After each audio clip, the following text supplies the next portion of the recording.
नमस्कार मेरे फौजियों, कैसे हो आप सब। उम्मीद है सभी बहुत अच्छे, शानदार, लाजवाब हैं। हालांकि थोड़ी सी चिंतित, बेचैन भी हैं नोटिफिकेशन को लेकर, क्योंकि नोटिफिकेशन आप सभी का जारी नहीं हो रहा है।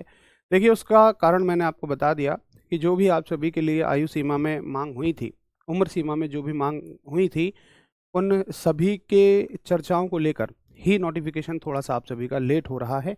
और कोई भी इसका कारण नहीं है, अन्यथा नोटिफिकेशन अब तक आ जाता।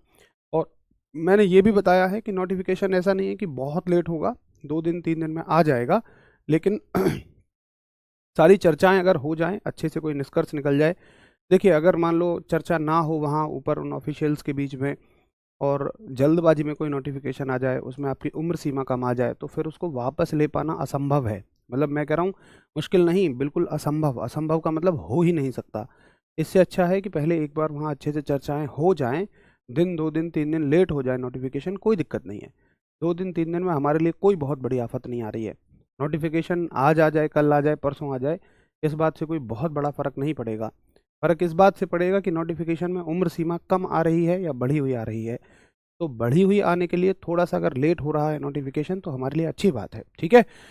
चलिए, बाकी आप सभी बहुत समझदार हैं और आपको पता है कि भाई नोटिफ़िकेशन तो आना ही आना है। उसका इंतज़ार क्यों करना, आप सभी ने तैयारी करनी शुरू कर दी है। और बेहतर अंदाज में आप सभी उस वर्दी को पाने के लिए, मातृभूमि की सेवा के लिए अपने आप को निरंतर तैयार करते हुए जा रहे हैं। ये आपके जज़्बे को सैल्यूट है, आपके जज़्बे को सलाम है। और ये पहला पड़ाव है लिखित परीक्षा, जिसे आप पार करेंगे, और यही लिखित परीक्षा ही आपको आगे तक फाइनल सिलेक्शन दिलाएगी। देखिए, मैं कई बार सुनता हूँ कि मेरा एक शेर जो मुझे बताता है कि मैं ग्राउंड फिट हूँ, ग्राउंड पे 100 का फिजिकल है मेरा, लेकिन मेरे रिटर्न में कम नंबर हैं। तो सुन के ना, पता है, बहुत दुःख होता है। मैं हर बार ये बात आपसे कहता हूँ। तो इस स्थिति में कभी मत चले जाना कि ग्राउंड पे 100 के 100 नंबर आ जाएँ और यहाँ पर आपका लिखित परीक्षा में कम नंबर रह जाएँ। तो फिर श्योर है कि आप फाइनल में बाहर हो जाएँगे।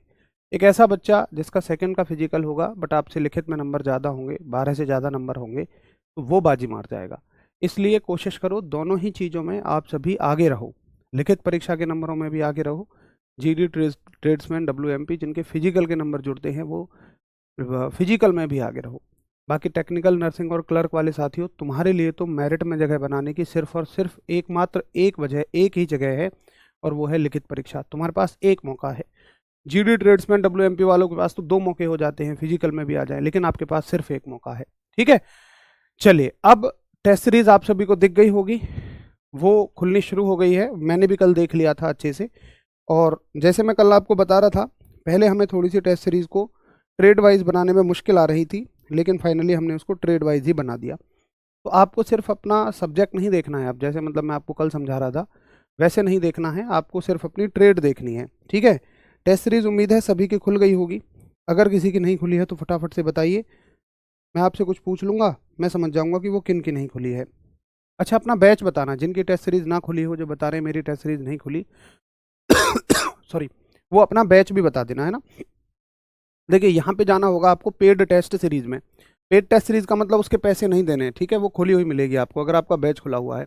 आर्मी भर्ती पेड टेस्ट सीरीज, जैसे मेरा बैच खुला हुआ है, तो मैंने आपके सामने कोई पैसा नहीं पे किया टेस्ट सीरीज के लिए, और ये खुल गई है। और ये देखिए, जैसे मान लीजिए ये आर्मी टेक्निकल की है, आर्मी रीजनिंग की है, यहाँ से खुल जाएगा, ये रीजनिंग के सारे क्वेश्चन खुल जाएंगे। अच्छा, जिनमें सब्जेक्ट पूरे नहीं हुए हैं, वो अभी लॉक दिखाएंगी। टेस्ट सीरीज जो लॉक दिखा रही है, इसका मतलब है कि उस सब्जेक्ट में वो चैप्टर नहीं खुला है। ठीक है? अगर टेस्ट सीरीज खुल गई है और टेस्ट नहीं खुल रहे हैं, तो उसमें कोई दिक्कत नहीं है। उसका मतलब आपका उस सब्जेक्ट का चैप्टर नहीं पूरा हुआ है। जैसे रीजनिंग की नहीं खुल रही है, तो रीजनिंग का चैप्टर ही पूरा नहीं हुआ है। ठीक है? डब्ल्यूएमपी की टेस्ट सीरीज अलग से नहीं आएगी। डब्ल्यूएमपी की टेस्ट सीरीज जीडी वाली ही है। जीडी, ट्रेड्समैन और डब्ल्यूएमपी, इन तीनों की एक ही टेस्ट सीरीज है। आप पहले बात को पूरी सुना करो। एकदम से आप ऐसे परेशान हो जाते हो, और मैं आपकी परेशानी को बिल्कुल दिल पे लेता हूँ। अब आपकी परेशानी ही परेशानी नहीं है, तो फिर मुझे भी लगता है यार, ये तो खाम-खा की परेशानी बना रहे। सुनते हो नहीं ध्यान से। भाई, डब्ल्यूएमपी और ट्रेड्समैन वालों, आपको जीडी वाली ही टेस्ट सीरीज देनी है। दूसरा, आपको अगर टेस्ट सीरीज खुल गई है, टेस्ट लॉक है, तो वो लॉक हमारी तरफ से लॉक है, वो चैप्टर पूरा कंप्लीट होने पे हो जाएगा। ठीक है जी? चलिए, आगे चलते हैं। बिल्कुल, अविनाश सर की रिकॉर्डेड क्लास देख जाइए। केमिस्ट्री में, नर्सिंग असिस्टेंट, टेक्निकल में कोई समस्या ही नहीं आएगी। अब शुरू करते हैं अपनी पढ़ाई की बात। देखिए दोस्तों, हम लोगों ने चैप्टर शुरू किया मोशन, यानी कि गति। और गति में हम लोगों ने दो तरह की गति पढ़ने का वादा किया, एक विमीय गति और एक द्विविमीय गति, एक 1D मोशन और एक 2D मोशन। अब 1D मोशन में हम आज शुरुआत करेंगे और इसे फिनिश करेंगे, फिर उसके बाद 2D मोशन पर चलेंगे। ये चैप्टर थोड़ा सा बड़ा है ना। तो पहले आप हेडिंग डालेंगे 1D मोशन, एक विमीय गति। लिखिए 1D मोशन यानी कि एक विमीय गति। ठीक, देखिए क्या होता है 1D मोशन, एक विमीय गति क्या होती है वो मैं आपको बता चुका हूं कि एक ही दिशा में गति को एक विमीय गति कहते हैं। अब इसमें हम पहली राशि को पढ़ेंगे। सबसे पहली राशि देखिए, अब ध्यान देना शुरू करो। सबसे पहली राशि इसमें हम पढ़ेंगे भाई लंबाई। ये लो, हमने कहा था ना हर एक चैप्टर में आपको राशियां पढ़नी है, तो राशियों की शुरुआत हो चुकी है और आप सबसे पहली राशि के बारे में अध्ययन करने जा रहे हैं जिसका नाम है लंबाई यानी कि लेंथ। देखिए लंबाई क्या है, लंबाई एक बिंदु से दूसरे बिंदु तक की ये जो चीज है इसको आप लंबाई कहते हो। अब देखो दैनिक जीवन की भाषा में तो आप लंबाई, दूरी, किसी को कुछ भी कह देते हो। अच्छा, विस्थापन शब्द का हम इस्तेमाल नहीं करते बोलचाल की भाषा में, जबकि विज्ञान की भाषा में तीनों चीजें अलग हैं। लंबाई, विस्थापन, दूरी सब अलग हैं। देखिए कैसे, मैं एक एग्जाम्पल लेता हूं और हर बार हर क्लास में बच्चे इस एग्जाम्पल से समझ जाते हैं क्योंकि ये रियल एग्जाम्पल है। देखिए, याद करिए आप अपने स्कूल के वो दिन जब आप स्कूल में थे। ये क्लासरूम था और ये ऑफिस था। स्कूल में ऑफिस हुआ करता था एक। तो मास्टर जी जब चौक मंगाते थे, जैसे मान लीजिए सत्येंद्र भाई से मास्टर जी ने चौक मंगाया और सत्येंद्र भाई बहुत अच्छे हैं, सीधे साधे बच्चे हैं, ये ए से चलते हैं यानी क्लास से चलते हैं और सीधे ऑफिस तक पहुंच जाते हैं, बिल्कुल सीधे साधे। अब अगले दिन सत्येंद्र भाई नहीं आए, तो मान लो अरुण भाई को बोला उन्होंने कि अरुण भाई जरा चौक ले आना। अब अरुण भाई थोड़े से मन चले हैं, दिल के चंचल हैं, तो अरुण भाई चारों तरफ चक्कर लगा के जाते हैं, ऐसे ऐसे ऐसे ऐसे ऐसे ऐसे हर जगह चक्कर लगाते हुए जा रहे हैं। अब मास्टर जी ने कहा यार अरुण तो बहुत समय लगाता है, तो मान लो उन्होंने जैसे अब्दुल्ला भाई को भेजा, कहते हैं आपको देखकर सारी टेंशन दूर हो जाती है, बहुत सारा प्यार मेरे भाई अब्दुल्ला। तो अब्दुल्ला भाई को भेजा। अब बुरा मत मानना यार कोई भी, ये मजाक की बातें हैं। अब्दुल्ला भाई दिल के और चंचल हैं। चंचल का मतलब यार ऐसा होता था ना, जैसे मौका सा मिल जाता था। आपको याद है जब मास्टर जी बाहर भेजते थे तो एक मौका सा मिल जाता था, अगर हम वॉशरूम भी जाते थे तो आराम से मस्त फ्री होके बातें आते बना के आते थे। तो और भाई और वो मन चले हैं थोड़े से और थोड़ा सा घूम घाम के जाएंगे। अब मैं आपसे ये पूछता हूँ, चलो इनका नाम दे लेते हैं 1, 2 और 3। इसका नाम 1 दे दो, इसका नाम 2 दे दो, इस रास्ते का नाम 3 दे दो। ये तीनों ए से बी तक जाने के 3 रास्ते हैं और मैं आपसे पूछता हूँ कि इनमें सबसे छोटा रास्ता कौन सा है, बताओ। 1, 2 या 3, इनमें सबसे छोटा रास्ता कौन सा है बताइए।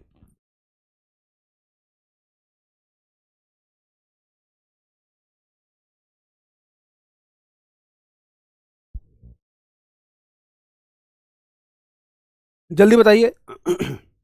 इनमें सबसे छोटा रास्ता कौन सा है ना। पूरा ग्राउंड घूम के आते थे, अब्दुल्ला भाई भी एक्सेप्ट कर रहे हैं, बहुत बढ़िया। तो सभी का एक ही में उत्तर है, एक वाले तुम पिट जाओगे भाई। सबका उत्तर 2 है, किसी एक आध का 1 है। एक कैसे हो जाएगा यार, ये सबसे छोटा है, ऐसे घूम घाम के जा रहे हो। अरे ये सबसे छोटा है जब तुम किसी भी चीज को बिल्कुल सीधे जाते हो, नाक की सीध में। तो देखिए ये है तो वैसे तीनों लंबाई, लेकिन रास्ते की जो सबसे छोटी लंबाई होती है ना, दो बिंदुओं के बीच की सबसे छोटी लंबाई जो होती है उसे बोलते हैं विस्थापन यानी कि डिस्प्लेसमेंट। दो बिंदुओं के बीच की सबसे छोटी लंबाई को हम क्या बोलते हैं, विस्थापन बोलते हैं, डिस्प्लेसमेंट बोलते हैं। तो लंबाई को आप क्या बोल सकते हो, लंबाई को आप विस्थापन भी बोल सकते हो, डिस्प्लेसमेंट भी बोल सकते हो। लंबाई को क्या बोल सकते हो, विस्थापन यानी कि डिस्प्लेसमेंट। डिस्प्लेसमेंट क्या है, दो बिंदुओं के बीच की न्यूनतम लंबाई। तो लंबाई जब सबसे छोटी होगी, भाई ये भी लंबाई है, ये भी लंबाई है, ये भी लंबाई है, लंबाई जब सबसे छोटी होगी तो उसे विस्थापन बोला जाएगा। बोलो समझ आया। मैं लिख रहा हूं दो बिंदुओं के बीच की एक बार थम्स अप करो। दो बिंदुओं के बीच की न्यूनतम लंबाई यानी कि शॉर्टेस्ट लेंथ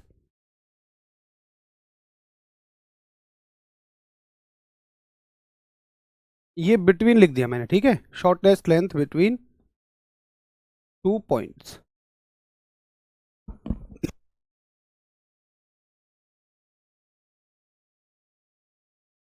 चलो नंबर 1 का एग्जांपल समझ में आ गया।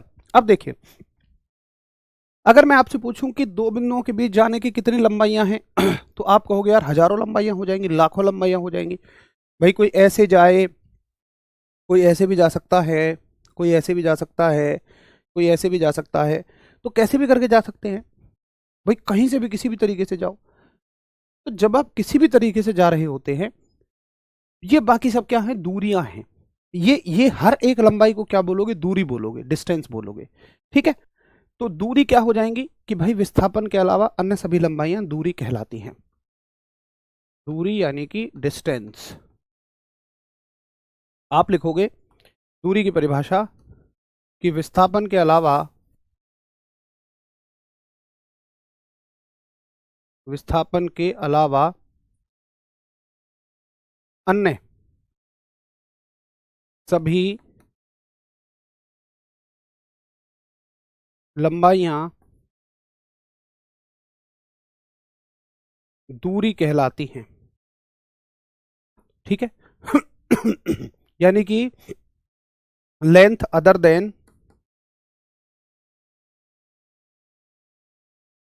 Length other than displacement. देखो डिस्प्लेसमेंट जो है ना, विस्थापन जो है वो केवल एक हो सकता है, केवल एक, ये सीधा वाला। बाकी सारी क्या होंगी, दूरियां होंगी, बाकी सब क्या होंगे, डिस्टेंस होंगी। तो पता है ये लंबाई एक परिवार है, और उस परिवार के मतलब लंबाई एक पिताजी हैं और उसके दो बेटे हैं, एक दूरी है और एक विस्थापन है, ठीक है। ये बात समझ आ गई। अच्छा आगे चलिए, इनका मात्रक क्या होता है। अगला सवाल बताओ, विस्थापन का मात्रक बताओ, दूरी का मात्रक बताओ। तो भाई देखो, लंबाई का जो मात्रक है वही दोनों का मात्रक है, मीटर। मतलब ऐसे समझने के लिए कहना, बस मैं ऐसे कोई जाति वगैरह की बात नहीं करता। जैसे मान लीजिए कोई कोई जाति है, कोई भी, मैं नाम नहीं ले रहा हूँ किसी का।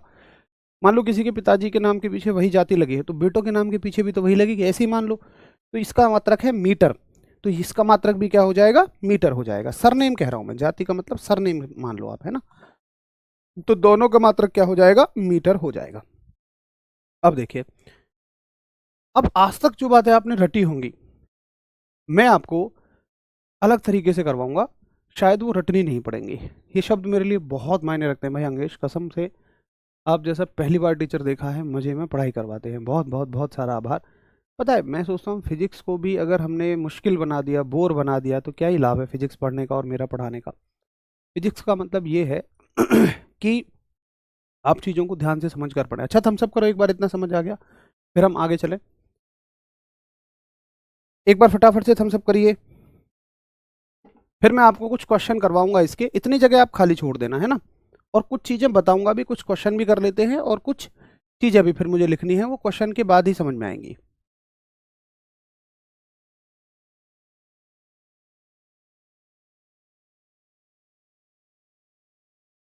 चलो बहुत अच्छा समझ में आ रहा है, वेरी गुड।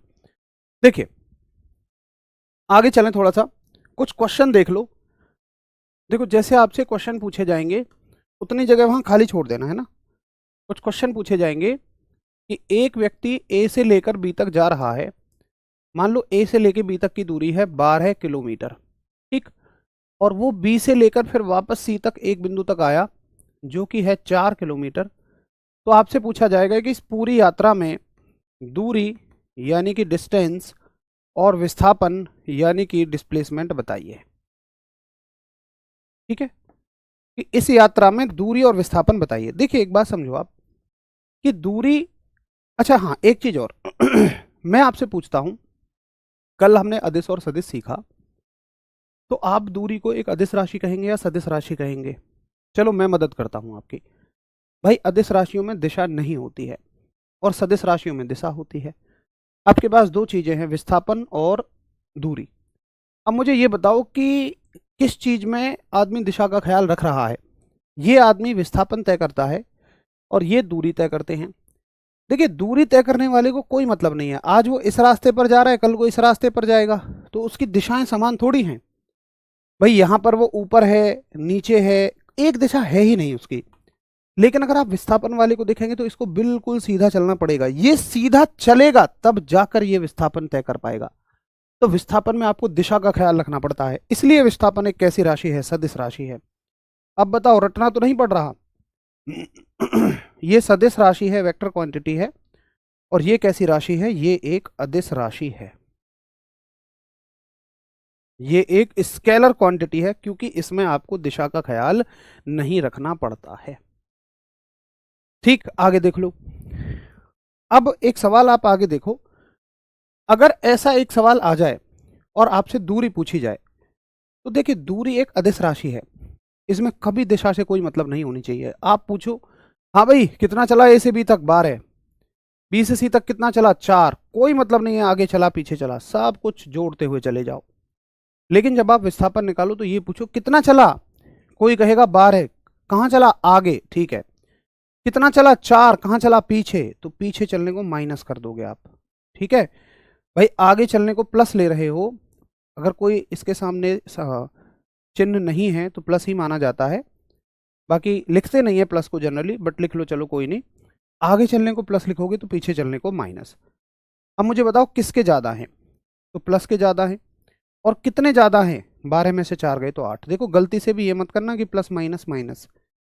अगर ये ऐसा सवाल होता कि प्लस का 12 माइनस का 4 और इनकी गुणा होती, तब ये काम होता कि प्लस माइनस माइनस और 12 चौके 48, ठीक है।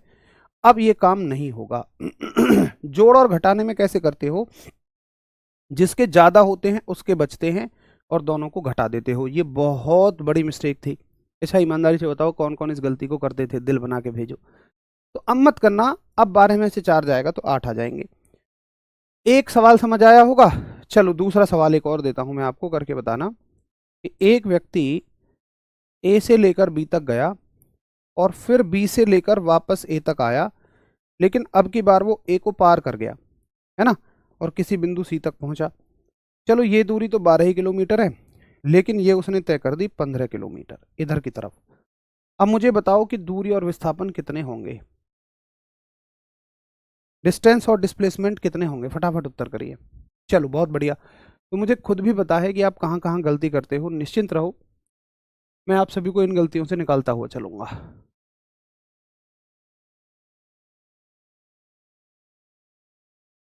मैं डाउट रहता था, कोई बात नहीं, अब सही हो जाएगा। बताइए कितना उत्तर आ जाएगा। हाँ लोकेश बाबू, बिल्कुल। इंद्रेश कहते हैं भौतिक विज्ञान के माफिया।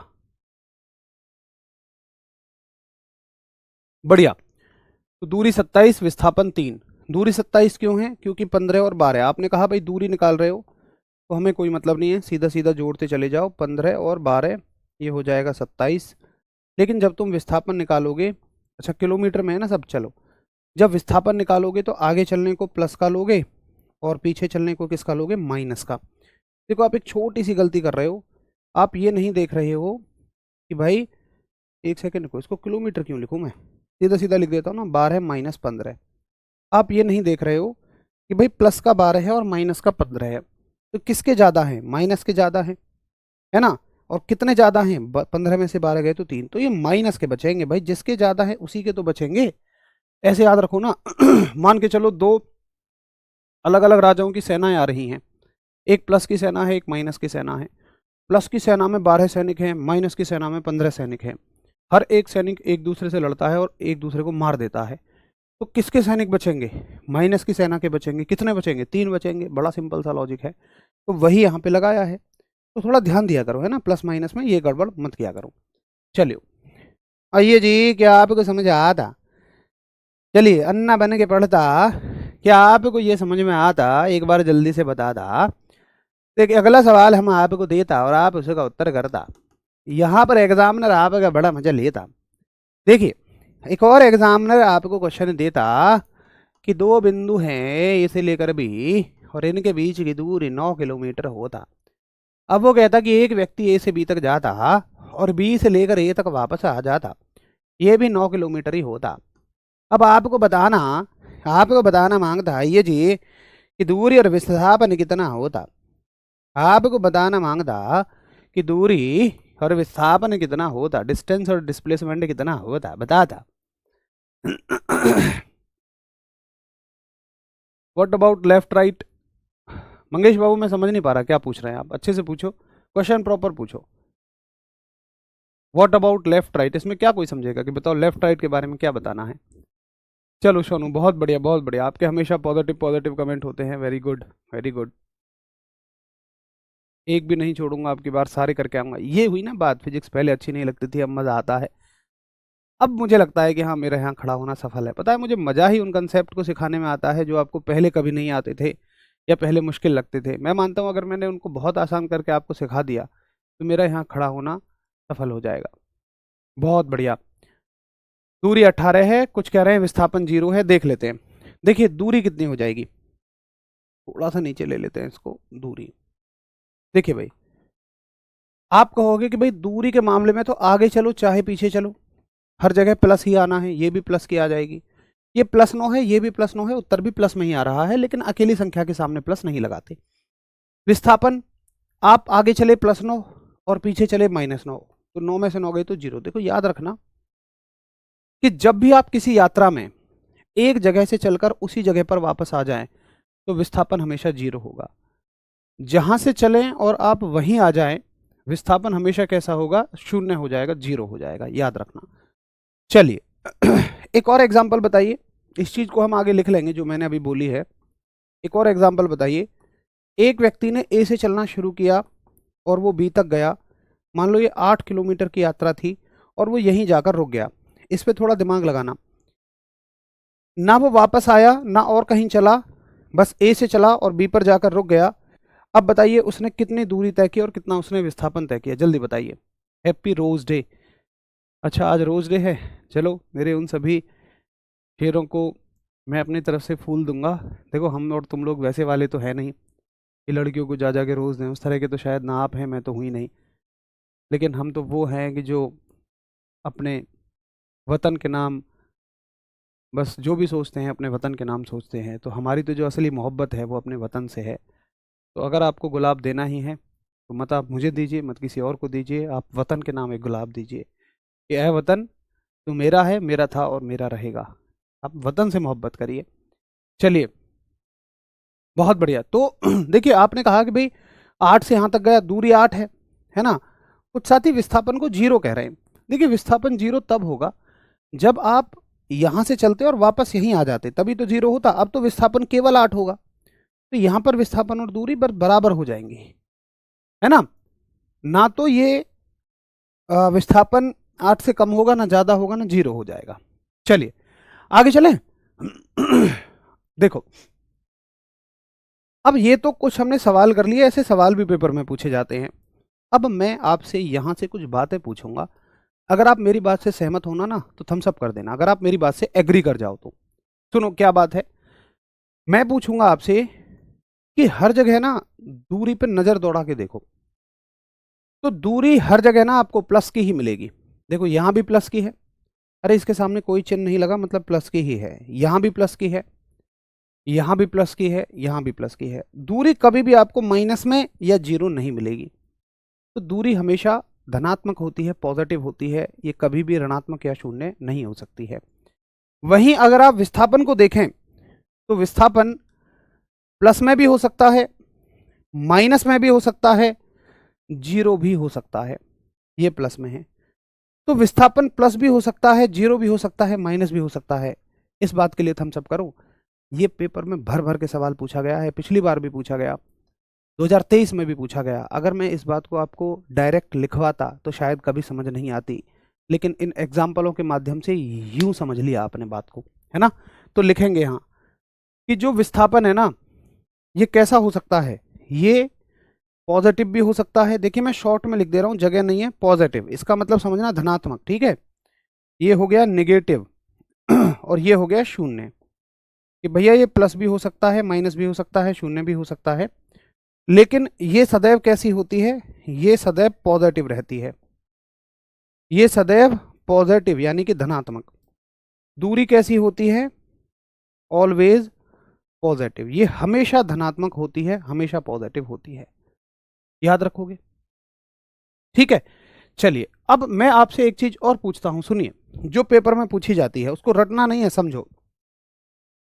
देखो बैच का फायदा यही है कि आपको यहां पर हर एक लिखी हुई बात समझ आती है। जैसे शायद आप किताब से पढ़ोगे या किसी नोट से पढ़ोगे तो बस आप वहां रट लोगे कि दूरी सदैव पॉजिटिव होती है, क्यों होती है ये नहीं पढ़ते हो, लेकिन यहां फायदा है कि आप चीजों को समझ के पढ़ रहे हो।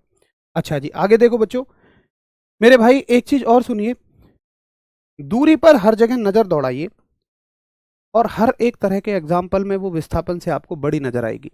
विस्थापन से बड़ी है दूरी, विस्थापन से बड़ी है दूरी, भैया -3 है, 27 है, विस्थापन से बड़ी है दूरी, बस यहां बराबर है। तो मैं क्या कहूंगा, मैं ये कहूंगा कि दूरी जो है ना वो या तो विस्थापन से बड़ी होगी या ज्यादा से ज्यादा उसके बराबर होगी, कभी भी छोटी तो नहीं होगी। बोलो यस और नो, कह सकता हूं ना इस बात को? अगर हाँ तो थम्स अप करो, ये बहुत पूछा जाता है सवाल, तो इस बात को नोट डाल के लिखेंगे इस लाइन के बाद में। देखो पहली स्लाइड ये हो जाएगी, पहले कॉपी में इसको नोट करोगे और उसके बाद में इसे नोट करोगे और उसके बाद में यहाँ कुछ नोट डालेंगे। देखिए जो मैं नोट लिखवा रहा हूँ ना, ये वो सवाल हैं जो आर्मी में प्रीवियस ईयरों में पूछे गए हैं, तो इनको तो आप ध्यान से पढ़ के जाना। नोट नंबर 1 नोट है कि दूरी जो है वो विस्थापन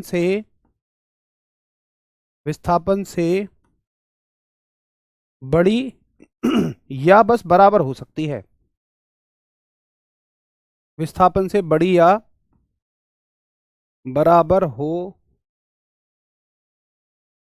सकती है। दूरी विस्थापन से बड़ी या बराबर हो सकती है, छोटी नहीं। ठीक है, यानी कि डिस्टेंस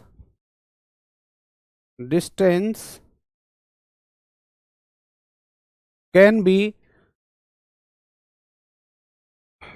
लार्ज और इक्वल टू डिस्प्लेसमेंट, नॉट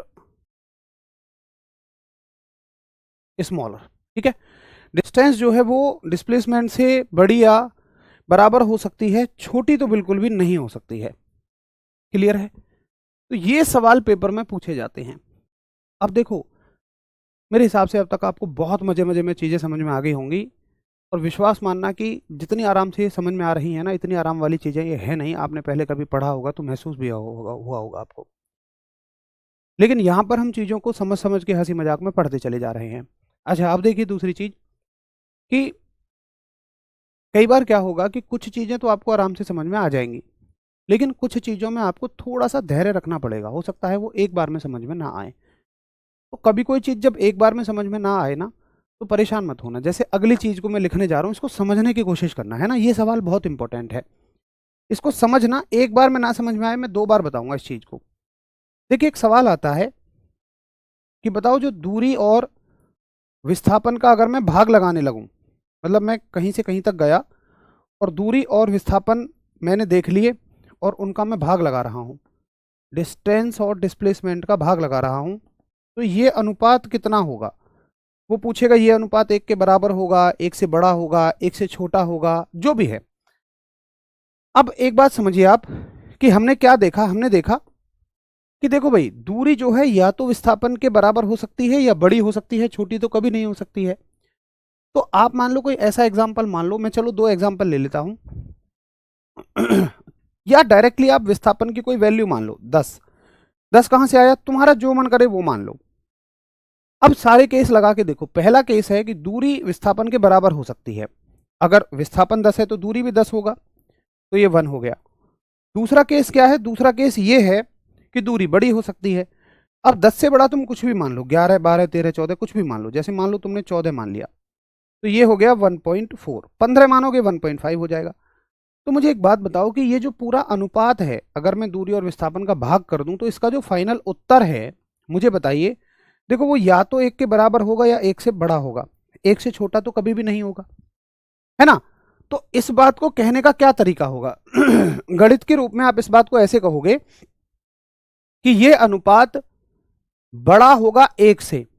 ये चिन्ह क्या दिखाता है, ये चिन्ह दिखाता है जिसकी तरफ ये चिमटा है, एक तरह से चिमटे का मुंह जिधर खुला होगा वो चीज बड़ी है, चिमटे का मुंह जिधर खुला होगा वो चीज बड़ी है। तो ये अनुपात जो है ना, ये बात क्या कह रही है कि ये वाला जो अनुपात है, रेशियो है, ये 1 से बड़ा होगा। अगर आप ऐसा निशान लगा दोगे तो अब ये कह रहा है कि या हो सकता है बराबर भी हो जाए, बट छोटा तो नहीं होगा, यानी कि ऐसे करके ये निशान कभी भी नहीं लग सकता है। ये बात है बस। बताओ भैया समझ में आ गई। देखिए जितना आप मेरे साथ कोऑपरेट करेंगे मुझे उतना सिखाने में मजा आएगा। अगर आपको एक बार में नहीं समझ में आ रहा है आप मुझसे 4 बार पूछिए, लेकिन ये मत कहा करो कि समझ नहीं आया कोई भी। हालांकि अभी तक आपने किसी ने कहा नहीं है, मैं बाकी बैचों के अनुभव से बोल रहा हूँ कि कोई चीज़ इस दुनिया में ऐसी नहीं है जो आपको समझ में ना आए। बस इतना हो सकता है कि बहुत अधिकतम चीज़ें, 90% चीज़ें एक बार में समझ में आ जाएंगी, लेकिन कुछ चीज़ें ऐसी होंगी जो 2 बार में ही समझ में आएंगी। मैं 2 बार नहीं 4 बार बताने को तैयार हूँ। दूसरी चीज़, ज़्यादातर टीचर्स इन चीज़ों को छोड़ देते हैं। क्यों छोड़ देते हैं? उनको लगता है कि यार बच्चे को समझ में आनी है नहीं, वो कहेगा समझ नहीं आई। लेकिन ये कोई समाधान नहीं है। ये क्लास इसीलिए थोड़ी सी अलग है सभी से, क्योंकि यहाँ पर हर वो चीज़ आपको कराई जाएगी जो पेपर में आती है, चाहे वो मुश्किल हो चाहे वो आसान हो। बाकी आप सभी का एक बहुत ज़बरदस्त रेस्पॉन्स है, समझ आ गया। और मैं बाकियों को एक बार और बता देता हूँ, सुनिए। देखिए सवाल आएगा कि आप सारी संभावनाएं लगा लो और दूरी और विस्थापन का हमें अनुपात बताओ क्या क्या हो सकता है। तो हमने क्या सीखा, हमने ये देखा कि भाई विस्थापन जो है या तो दूरी के बराबर हो सकता है या विस्थापन दूरी से ज्यादा होगा। अगर बराबर होगा तो उत्तर 1 आएगा, अगर ज्यादा होगा तो 1.4 आएगा। मेरा कहने का मतलब है कि कभी भी दूरी जो है वो छोटी तो नहीं हो सकती, क्योंकि छोटी होगी तभी ये 1 से कम आएगा। तो ये अनुपात जो है ना, या तो 1 के बराबर होगा या तो 1 से बड़ा होगा।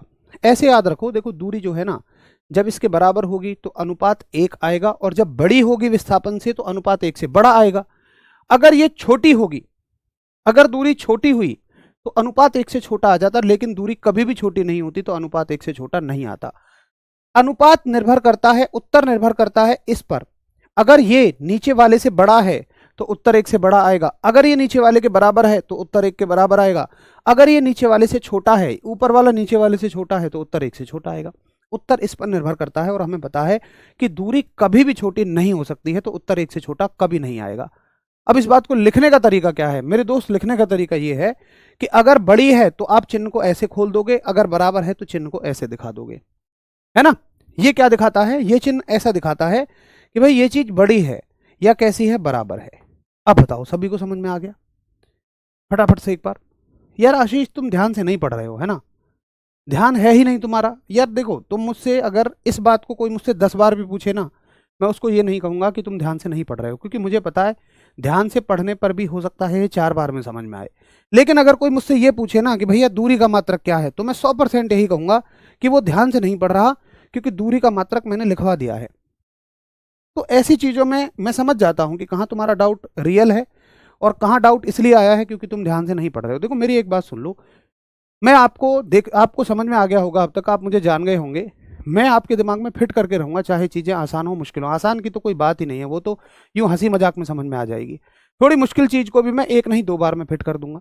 लेकिन अगर तुम ध्यान ही नहीं दोगे, अगर तुम अभी 2 मिनट पहले की चीज़ को भूल जाओगे, तो भाई फिर मेरे पास कोई इलाज नहीं है। फिर मैं तो छोड़ो, गुरु बृहस्पति भी यहाँ के बैठ जाएं तो भी फिट नहीं कर पाएंगे। और मुझे लगता है कि अगर मैं, ऐसे नहीं है कि अपनी कोई तारीफ कर रहा हूँ, कुछ नहीं, लेकिन ये है कि मैंने हजारों बच्चों को सेलेक्ट होते हुए देखा है और उनका कहना यही होता है कि सर आपने जैसा पढ़ाया वैसे सवाल आए। मैं उस आधार पे कह रहा हूँ, उनकी बात के दम पे कह रहा हूँ कि मेरे पढ़ाए कंटेंट से पेपर बाहर नहीं जाएगा, बशर्ते कि आप उसे पढ़ें, आप उसे समझें। अगर आप ध्यान ही नहीं देंगे तो कैसे बनेगी बताओ? चलो क्लियर है सभी को?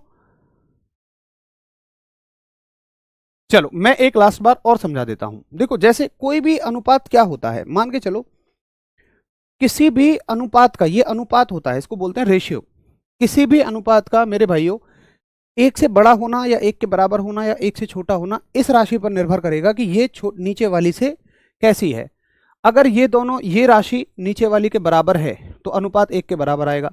अगर ये राशि नीचे वाली से बड़ी है तो अनुपात 1 से बड़ा आएगा, अगर ये राशि नीचे वाली से छोटी है तो अनुपात 1 से छोटा आएगा। बस ये बात है। बोलो आगे बात समझ में? ठीक है। तो ये राशि हमें पता है कि भाई या तो इसके बराबर हो सकती है या बड़ी होती है। तो अगर बराबर हो सकती है तो अनुपात 1 के बराबर आएगा, और बड़ी हो सकती है तो बड़ा ही आएगा, छोटा नहीं आएगा। मतलब इसको कभी भी हम ऐसे नहीं लिख सकते। उसके पूछने का मतलब ये है, इसको आप कभी भी ऐसे नहीं लिख सकते, या केवल आप बराबर 1 नहीं लिख सकते। बराबर 1 का मतलब आप कह रहे हो बड़ा नहीं होगा। यहाँ पे दोनों बातें हैं कि भाई बड़ा भी हो जाएगा और बराबर भी हो जाएगा। अब बताओ कि हाँ जी भैया ठीक है, अब मुझे ये अनुपात समझ में आ गया है। ठीक है, दूरी और विस्थापन का अनुपात। अब देखो पता है आपका एग्जामिनर कहाँ मजे लेता है? मजे यहाँ लेता है कि आप अगर मान लो इसे रट गए, समझ के नहीं गए, तो पता है वो क्या सवाल देगा?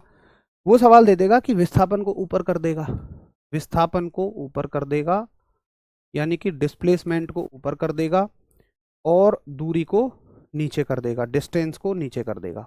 ठीक है, तो भाई अब तो अनुपात किस पे टिक गया? सारा इस पे टिक जाएगा। अगर ये इस राशि का बराबर हो सकता है तो अनुपात 1 के बराबर होगा, अगर ये इससे छोटा हो सकता है तो अनुपात 1 से छोटा, अगर ये इससे बड़ा होगा तो अनुपात 1 से बड़ा। अब ये इससे बड़ा तो कभी नहीं होगा। अब ये जो है इससे बड़ा तो कभी भी नहीं होगा भाई। क्या हो सकता है? या तो ये इसके बराबर हो सकता है, या ये इससे छोटा होगा। अब छोटा होगा तो ऐसे लगाओगे निशान, और बराबर होगा तो ऐसे लगा दोगे, बस। यानी कि यहां इसका उल्टा उत्तर हो जाएगा। देखो जिसने ये ध्यान नहीं दिया कि विस्थापन और दूरी में कौन बड़ा होता है कौन छोटा होता है, ये सब चीजों पर ध्यान नहीं दे रहे होगे, तो फिर आपको ये भी समझ नहीं आएगा। हर चीज पिछले वाली चीज से जुड़ी हुई है, आपको समझना पड़ेगा।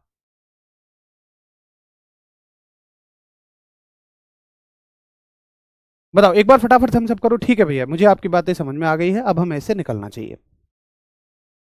आगे चलें।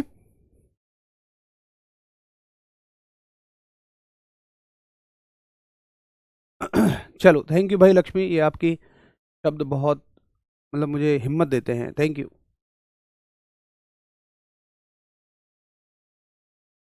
चलो थैंक यू भाई अभिषेक, थैंक यू, बहुत सारा प्यार मेरे भाई। अब्दुल्ला भाई मिलना चाहता हूँ, कभी भी आ जाइए आप, RW जब मन करे आपका तब आ जाइए। बस देखो एक चीज़ होती है कि आप सिलेक्शन के बाद आएँ तो ज़्यादा मज़ा आता है मिलने में भी। बाकी तो आप कभी भी आ जाइए, आपका घर है एक तरह से, आपका ही है RWA। मेरी कौन सी गवर्नमेंट जॉब है? मैं भाई दिल्ली जल बोर्ड में हूँ, सब डिविजनल ऑफिसर, या बहुत सारी जगह पे इस पोस्ट को असिस्टेंट इंजीनियर की पोस्ट भी बोलते हैं। चलिए अब की बार मिलकर फतेह हासिल करेंगे, सही है जी। तो नोट हो गया, पहला हो गया, दूसरा हो गया, तीसरा हो गया। तीसरा नोट लिखिए कि अ, एक ही बिंदु पर, एक ही बिंदु पर वापस लौट आने में, एक ही बिंदु पर वापस लौट आने पर, एक ही बिंदु पर वापस लौट आने पर विस्थापन कैसा होता है? शून्य होता है।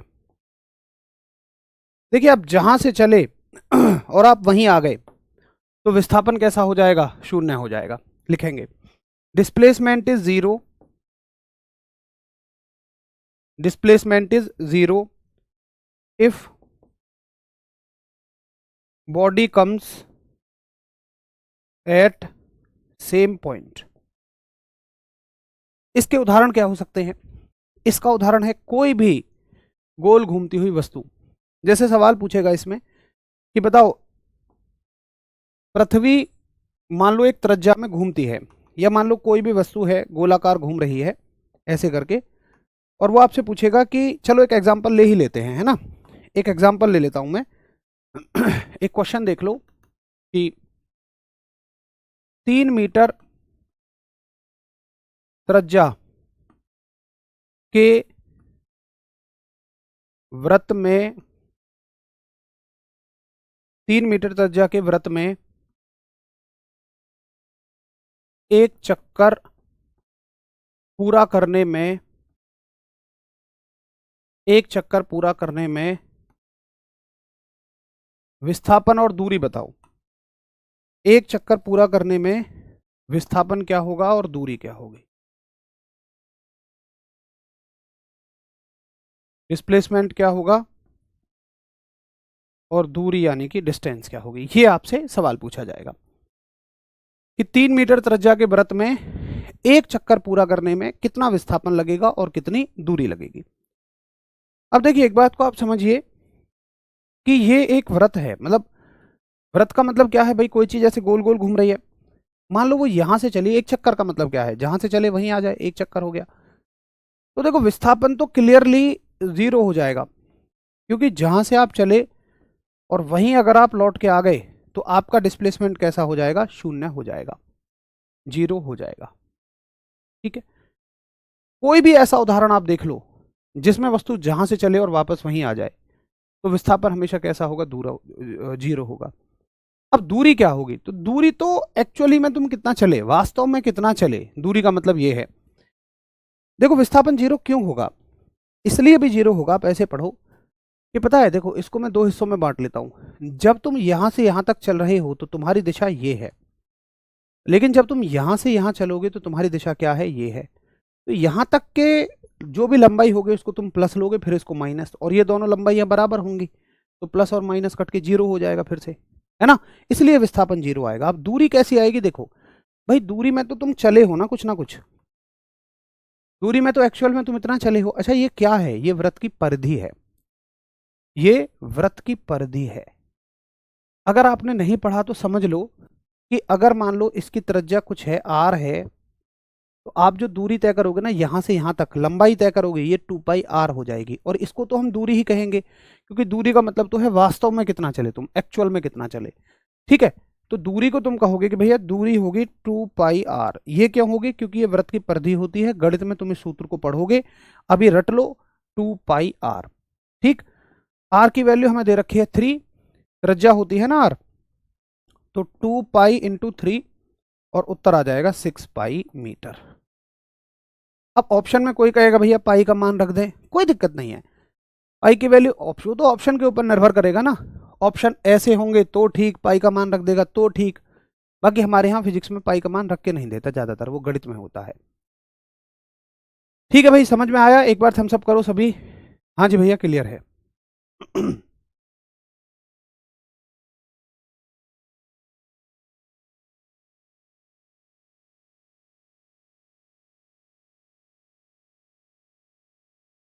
चलो थैंक यू भाई प्रदीप। रिकॉर्डेड क्लास देखता हूँ, आप बहुत शानदार पढ़ाते हैं। कोई बात नहीं, आप लाइव देखें, रिकॉर्डेड देखें। लाइव में थोड़ा ये होता है कि आपके डाउट कवर हो जाते हैं। रोनी मेरा भाई वेस्ट बंगाल से क्लास कर रहा है, सल्यूट है रोनी, सल्यूट है। स्थिति वेस्ट बंगाल की हमेशा थोड़ी सी तनावजनक रहती है, उसके बीच में भी आप अपने आप को पढ़ाई पर फोकस करते हैं, इससे अच्छी और कोई क्या बात हो सकती है?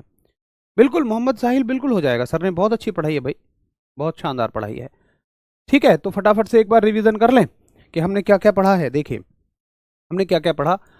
हमने शुरू कर दिया एक विमीय गति। देखो याद रखना कि हम गति चैप्टर पढ़ रहे हैं, उसके अंदर एक विमीय गति चल रही है, और पहली राशि हमने लंबाई पढ़ी, और लंबाई में हमने देखा दो रूप होते हैं लंबाई के, एक विस्थापन है, एक दूरी है, एक सदिश होता है, एक अदिश होता है। सारे अंतर इसके बीच में मैंने पढ़ लिया। अच्छा एक बात बताओ, अब कोई आपसे पूछे, एक सवाल आ जाए कि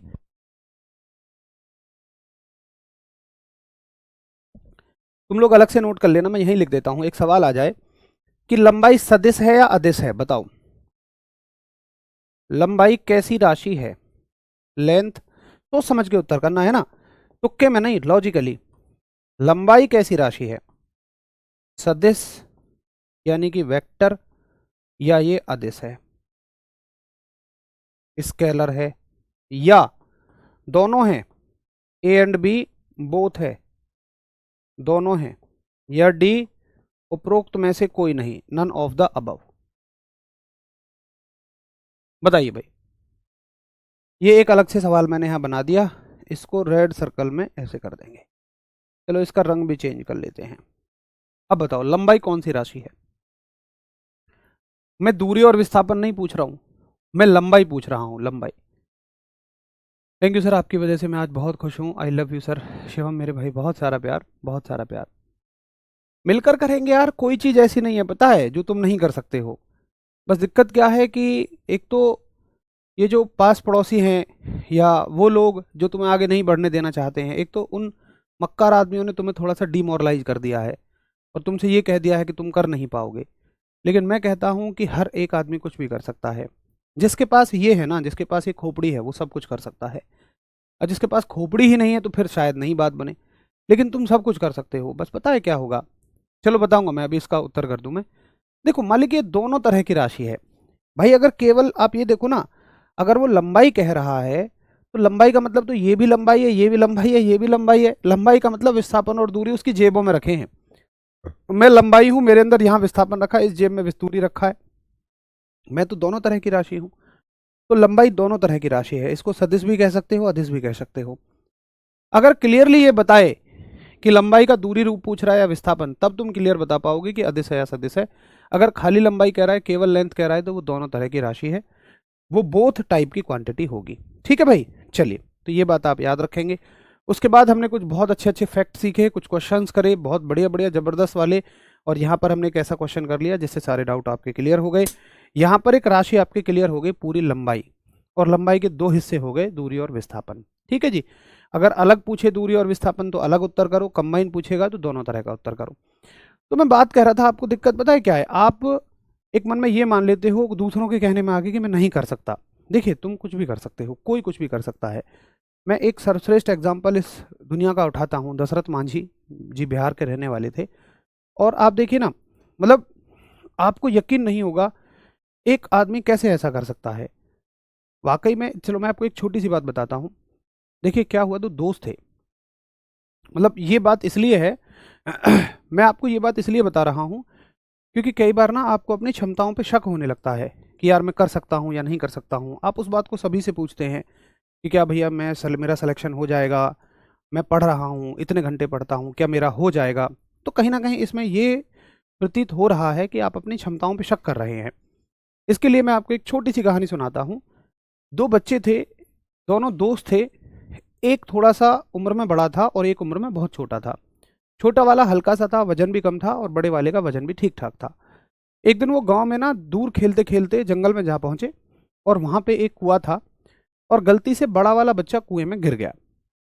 अब कुआं पानी पीने वाला था, तो वहां पे बाल्टी और रस्सी भी रखी हुई थी। तो उसने छोटे वाले से मदद की गुहार लगाई।